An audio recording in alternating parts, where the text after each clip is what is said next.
ऐसे अधिकारियों के कान, दिमाग और सब कुछ खुले, ऐसा संघ आज से नहीं। मैंने एक उदाहरण आपको दिया कि 2002 में जैसा मैं जानता हूँ तब से कर रहा और उससे पहले भी कर रहा। इससे पहले मैं कानपुर था, इससे पहले झांसी महानगर में रहा।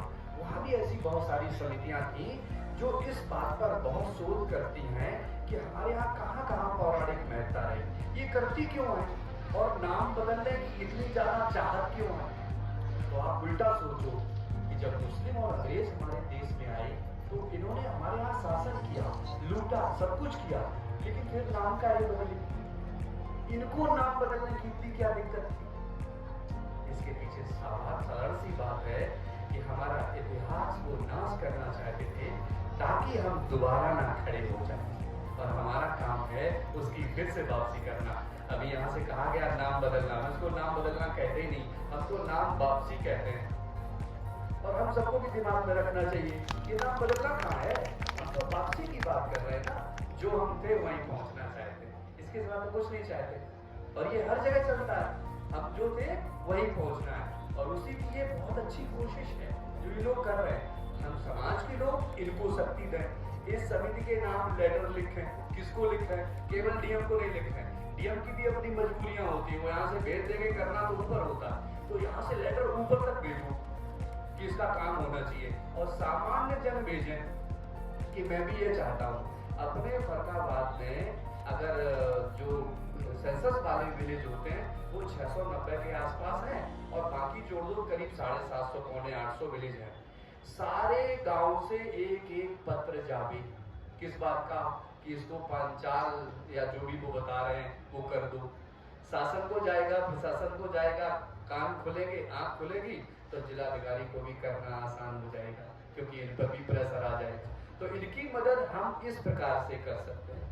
हम गांव में रहते जरूर हैं, हम जानते हैं कि हमारे हाथ में शक्ति बहुत कुछ नहीं है, लेकिन करना यही है, एक पत्र लिखना है। पोस्ट कार्ड बहुत रुपया का नहीं आता, 1 रुपया 2 रुपया का आ जाता है, उस पर लिख के भेज दो और अपना नाम डाल के भेजो, दूरभाष नंबर भी डाल के भेज दो कि हाँ हम चाहते हैं इसका नाम बदले।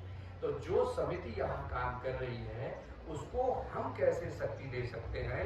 जो अधिकारी है उसको केवल प्रस्ताव से काम नहीं चलता, उसको भी हमें ताकत देनी है ताकि ये नाम बदले। और ये नाम बदलने का सिलसिला उन्होंने स्टार्ट किया था, हम उसकी वापसी करेंगे। एएसआई की अभी किसी ने बात किया, ये जब डिपार्टमेंट बना तो जिस अधिकारी ने बनाया वो तो आर्मी का ऑफिसर था, उसे तो हिस्ट्री की एच नहीं आती थी, वो इतना सब कैसे उसे इंटरेस्ट हो गया कि हम पूरे भारत देश में एक डिपार्टमेंट बनाएंगे और सारा काम करेंगे।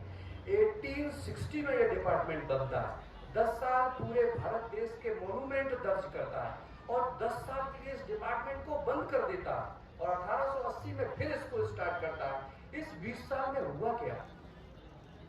उसने पूरे भारत देश के सारे मोन्यूमेंट को पहले दर्ज किया और उनको गलत नाम से प्रचारित किया। इतना ही काम जिस व्यक्ति ने किया, जेम्स मिल, आप उसको पढ़ो। क्यों नाम बदले? क्योंकि भारत से वो सारा इतिहास इसीलिए मिटाना चाहता था ताकि आपका गौरव न जागृत हो पाए। मैं कभी कभी सोचता हूँ, पृथ्वीराज चौहान इतना बड़ा राजा, और इतना बड़ा राजा जो देश में जिसकी बात होती है, लेकिन उसके किले की कहीं बात ही नहीं होती, किसी हिस्ट्री में नहीं। मैं भी यूपीएससी पढ़ा हूँ, तैयारी किया है, मैथ्स निकाला था, इंटरव्यू में फेल हो गया। क्यों? इस इतिहास को पढ़ते पढ़ते दिमाग खराब हो गया कि पढ़ाते तो इतने बड़े राजा को है, लेकिन कहीं नहीं दिखता पृथ्वीराज चौहान का किला। क्यों? इतनी बड़ी सेना टेंट में रखता था क्या? कहाँ रखता होगा?